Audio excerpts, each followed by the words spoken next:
तो नमस्कार दोस्तों, कैसे हैं? उम्मीद करता हूं दोस्तों कि आप लोग अच्छे होंगे दोस्तों, स्वस्थ होंगे, मस्त होंगे। जैसा कि दोस्तों आप लोग को पता होगा कि आप लोग का दोस्तों अभी प्री बोर्ड का एग्जाम चल रहा है। जी हाँ दोस्तों, प्री बोर्ड का एग्जाम चल रहा है। और दोस्तों आप लोग का कल जो एग्जाम है दोस्तों, कल आप लोग का एसएसटी का है। क्या है दोस्तों? कल सामाजिक विज्ञान, जिसको आप लोग बोलते हैं एसएसटी का है दोस्तों। उसी का दोस्तों हम मोस्ट एक्सपेक्टेड दोस्तों, मोस्ट इंपॉर्टेंट क्वेश्चन लेकर आए हैं, जिसमें कि दोस्तों सारे क्वेश्चन आपके इसी प्रकार से या दोस्तों इसी इतना ही सिलेबस में से पूछे जाएंगे। जैसे कि दोस्तों आपका पता होगा कि आपका एग्जाम में जो आ रहा है दोस्तों, वो 25% सिलेबस ही आ रहा है। जी हाँ, आपका जो प्री बोर्ड हो रहा है दोस्तों, इसमें आपका सिर्फ और सिर्फ 25% ही सिलेबस से आ रहा है, जो कि दोस्तों हम पूरे आप लोग कवर कराने वाले हैं। अगर आप इस वीडियो को देख लेते हैं तो आप दोस्तों अपने एग्जाम में एक भी क्वेश्चन को नहीं छोड़िएगा। साथ ही साथ दोस्तों मैं आपको बता देना चाहता हूँ कि आपका जो है दोस्तों प्री बोर्ड में objective, subjective 2 marks, 3 marks, 5 marks सारा चीज़ आ रहा है। तो अगर आपको ऑब्जेक्टिव चाहिए दोस्तों, तो इस वीडियो के डिस्क्रिप्शन में हमने दे दिया है लिंक, वहाँ से आप लोग टाइप करके दोस्तों और देख सकते हैं हमने ऑब्जेक्टिव भी सारे 25% को सिलेबस कर लिया है। तो आप लोग वहाँ से जाकर देख लीजिएगा। और आज दोस्तों हम लोग सब्जेक्टिव देखने वाले हैं। तो चलिए हम वीडियो स्टार्ट करते हैं बिना देर की दोस्तों। आज से आपका सबसे पहला क्वेश्चन है दोस्तों, और आपका 2 नंबर, 3 नंबर, 5 नंबर में भी आने वाला है। पहला, राष्ट्रवाद से आप क्या समझते हैं दोस्तों? तो हम लोग आंसर लिखेंगे, राष्ट्रवाद किसी राष्ट्र की सामूहिक पहचान होती है जो लोगों को एक समूह इतिहास, परंपरा, भाषा, जाति और संस्कृति के आधार पर स्वयं को एकीकृत करता है। क्या करता है दोस्तों? एकीकृत करता है। अगला है दोस्तों, निरंकुशता से आप क्या समझते हैं दोस्तों? तो ऐसे लिखेंगे, ऐसे शासन व्यवस्था और सरकार जिस पर किसी का कोई नियंत्रण नहीं रहता। इतिहास में ऐसी राजशाही सरकार को निरंकुश सरकार कहते हैं, जो अत्यंत केंद्रित सैन्य बल पर आधारित और दमनकारी सरकारें होती हैं। जी हाँ दोस्तों, अब दोस्तों हम लोग अगला देखने वाले हैं दोस्तों। और आपका अगला क्वेश्चन है दोस्तों, ये सब आपका 2 नंबर में या 1 नंबर में दोस्तों पूछ सकता है। अगला है दोस्तों, कल्पना दर्शा यूटोपिया क्या है दोस्तों? ऐसे लिखेंगे, ऐसे एक ऐसा समाज की कल्पना करना जो इतना आदर्श है कि उसका साकार होना लगभग असंभव प्रतीक होता है। क्या होता है दोस्तों? असंभव प्रतीक होता है दोस्तों। और आपका अगला क्वेश्चन है दोस्तों, देख लीजिए, बोल रहा है दोस्तों कि फ्रेडरिक सोरियो क्या है दोस्तों? तो आंसर लिखेंगे, फ्रेडरिक सोरियो एक फ्रांसीसी चित्रकार था जिसने 1848 ईस्वी में 4 चित्र की एक श्रृंखला बनाई, जिसमें उन्होंने अपने सपनों का संसार रचा, जिसके माध्यम से उसने गणतंत्र, स्वतंत्र, ज्ञानोदय, राष्ट्रीयता को एक आदर्श के रूप में प्रस्तुत किया। चलिए दोस्तों, अब इसी के साथ हम लोग और आगे बढ़ते हैं। तो आपका अगला क्वेश्चन है दोस्तों, देखिएगा, बोल रहा है दोस्तों कि उदारवाद से आप क्या समझते हैं दोस्तों? तो हम लोग आंसर में लिखेंगे दोस्तों, और ये दोस्तों आपके 3 मार्क्स में आ सकता है दोस्तों। बोल रहा है, क्या बोल रहा है? उदारवाद शब्द लातिन शब्द के मूल लाइबर पर आधारित है, जिसका अर्थ है आज़ाद। नए मध्यम वर्गों के लिए उदारवाद का मतलब था व्यक्ति के लिए आज़ादी और कानून के समक्ष सबकी बराबरी।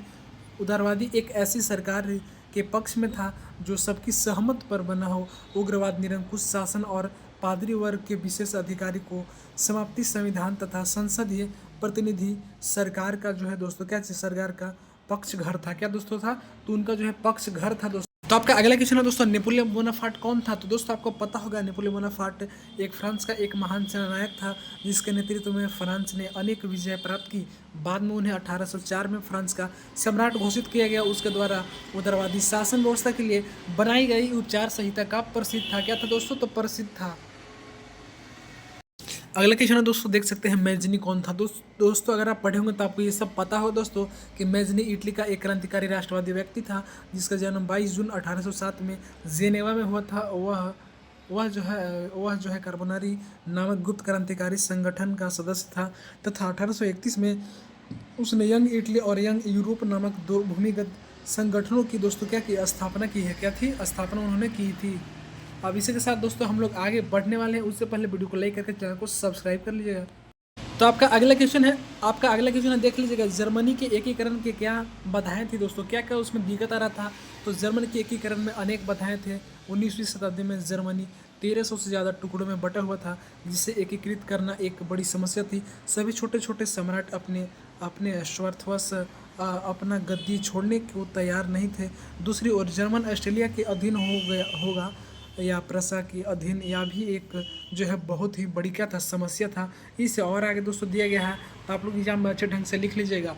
इससे आगे है दोस्तों, देख लीजिएगा कि भौतिक नाम की परिधि के बाहर कर उसे राजनीतिक और वास्तविक रूप से रेखा प्रदान किया, जिसके इटली और जर्मनी की एकीकरण का मार्ग पर प्रशस्त किया। दूसरी तरफ नेपोलियन की सुधारवादी नीतियों के कारण फ्रांसीसी प्रभुत्व और आधिपत्य के विरुद्ध यूरोप में देशभक्ति की भावना जो है दोस्तों प्रबल हुई थी। क्या हुई थी? तो उसकी देशभक्ति की जो है भावना जो है प्रबल हुई थी। देखिए दोस्तों, ऐसा क्वेश्चन आपके 5 मार्क्स में आएगा। क्या बोल रहा है दोस्तों कि जर्मनी एकीकरण की प्रक्रिया संक्षिप्त रूप में वर्णन करें जर्मनी एकीकरण की प्रक्रिया। तो दोस्तों हम लोग अच्छे ढंग से लिख लेंगे, आप लोग देख लीजिएगा। अगर दोस्तों आपका पीडीएफ चाहिए दोस्तों, तो इस वीडियो का डिस्क्रिप्शन में टेलीग्राम चैनल मिलेगा, वहाँ से आप लोग ज्वाइन करके और दोस्तों इसका पीडीएफ भी पा सकते हैं। लिखेंगे दोस्तों, पहला राष्ट्रवाद भावना मध्यवर्ती जर्मन लोगों के काफ़ी व्यापार थी और उन्होंने 1848 में जर्मन महासंघ के विभिन्न इलाकों की जोड़कर एक निर्वाचित संसद द्वारा शासित राष्ट्र राज्य बनाने का प्रयास किया था। जी हाँ दोस्तों, इसी प्रकार दोस्तों हम लोग 5 पॉइंट लिखेंगे, आप लोग देख सकते हैं। दूसरा पॉइंट है दोस्तों, लेकिन राष्ट्र निर्माण का यह उग्रवादी पहले से ही राजशाही और फौज की ताकत ने मिलकर दबा दी। उनका प्रसा के बड़ा ही भूस्वामी में भी समर्थन थे।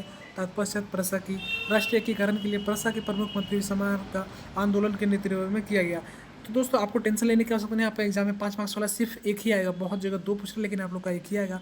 अगला 7 वर्ष के दौरान ऑस्ट्रेलिया, डेनमार्क और फ्रांस के 3 युद्धों में प्रसा की नीति जीत हुई, एकीकरण की प्रक्रिया पूरी हुई। इससे दोस्तों हम लोग 4-5 पॉइंट से ज़्यादा नहीं लिखेंगे, चूँकि दोस्तों हम लोग का 5 नंबर में ही क्वेश्चन है। दोस्तों देखिए, बोल रहा है कि महात्मा गांधी जो असहयोग आंदोलन ही क्यों चलाया। तो दोस्तों इसका लिखेंगे, महात्मा गांधी ने अपना पुस्तक हिंद स्वराज में कहा था कि भारत में ब्रिटिश शासन की व्यवस्था स्थापना भारतीय के सहयोग से हुई थी और यह शासन इसी के सहयोग के कारण चल पा रहा था। यदि भारत के लोग अपना सहयोग वापस ले लेते तो साल भर के भीतर ही ब्रिटिश शासन ढह जाएगी और स्वराज की स्थापना हो जाएगी। इसीलिए महात्मा गांधी ने सहयोग आंदोलन जो है दोस्तों चलाया था। जी हाँ, अगला है दोस्तों, देखिए आप लोग बोल रहे हैं कि साइमन कमीशन का गठन क्यों किया गया था दोस्तों। तो इनसे लिखेंगे, सर जॉन साइमन के नेतृत्व में एक वैज्ञानिक आयोग का गठन किया गया, राष्ट्रवादी आंदोलन के जवाब में गठित किए गए। इस आयोग को भारत की संवैधानिक व्यवस्था की कार्यशैली का अध्ययन करना था और उसके बारे में सुझाव दोस्तों देना था। क्या करना था दोस्तों? सुझाव देना था। अगला क्वेश्चन दोस्तों, असहयोग आंदोलन के दौरान विदेशी वस्तुओं के बहिष्कार, विदेशी वस्तुओं पर क्या प्रभाव पड़ा दोस्तों। तो हम लिखेंगे, असहयोग आंदोलन के दौरान विदेशी वस्तुओं का बहिष्कार किया गया और विदेशी कपड़ों की होली जलाई गई, होली जलने जाने लगी। 1921 से 1922 के बीच विदेशी कपड़ों का आयात आधा रह गया था। उसकी कीमत 102 करोड़ से घटकर 57 करोड़ हो गई। बहुत सारे स्थानों पर व्यापारिक विदेशी चीज़ों के व्यापार करने का विदेश व्यापार के पैसा जो है लगाने से इनकार कर दिया था। दोस्तों आप इतना याद नहीं कर सकते, लेकिन दोस्तों आप लोग देख लीजिएगा, पढ़ लीजिएगा, तो आप लोग एग्जाम में अपने से ही खुद से जोड़कर और दोस्तों इसे लिख सकते हैं।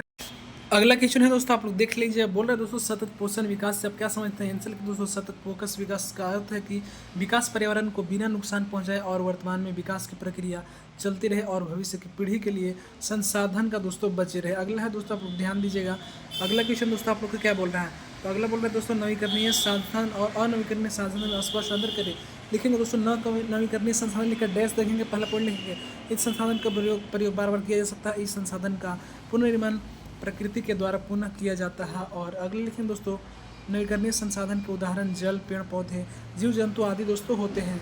अगला लिखेंगे दोस्तों, अगर अनवीकरणीय लिखना होगा तो उसका भी लिखेंगे दोस्तों इसी प्रकार से, अनवीकरणीय लिखकर डैश देंगे और दोस्तों उसके बारे में भी हम लोग लिख लेंगे। अनवीकरणीय के लिख देंगे दोस्तों जिसका जो है दोबारा हम लोग यूज नहीं करते हैं दोस्तों। अनवीकरणीय संसाधन का उदाहरण जो है हम लोग खनिज संसाधन, कोयला और अयस्क आदि, इस प्रकार से दोस्तों आप लोग लिख सकते हैं। अगला है दोस्तों, जैव संसाधन किसे कहते हैं दोस्तों। तो आंसर लिखेंगे, ऐसे संसाधन जिसमें जीवन व्यस्त है उसे जैव संसाधन कहते हैं, जैसे पशु, मनुष्य, मत्स्य, वनस्पति दोस्तों आदि जो है आपका यहाँ पे आ जाएगा। अगला क्वेश्चन है दोस्तों कि मृदा अपरदन किसे कहते हैं दोस्तों। तो हम लोग लिखेंगे दोस्तों, मृदा के कटाव और उसके बहाव की प्रक्रिया को मृदा अपरदन कहा जाता है। प्रकृति कारणों एवं मानव निर्मित कारणों के द्वारा मिट्टी के जो है दोस्तों ऊपरी कच्ची मिट्टी के ऊपरी सतह का बहाव हो जाता है, उसे दोस्तों हम लोग मृदा अपरदन कहते हैं। क्या कहते हैं? मृदा अपरदन कहते हैं।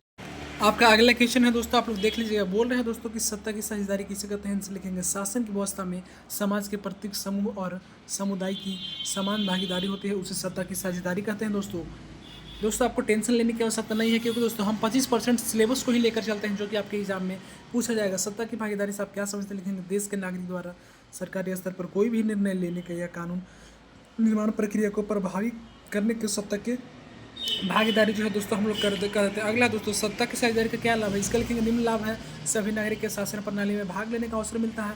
सत्ता की साझेदारी से समाज की सभी समूहों के बीच टकराव नहीं होता है और शांति जो है दोस्तों बने रहता है। अगर दोस्तों आप इसका पीडीएफ चाहते हैं और इसे आप अच्छे ढंग से पढ़ने चाहते हैं तो डिस्क्रिप्शन में दिया गया है, आप लोग वहाँ से जुड़ जाइएगा टेलीग्राम, और वहाँ पर मैं इसको दोस्तों डाल दूंगा।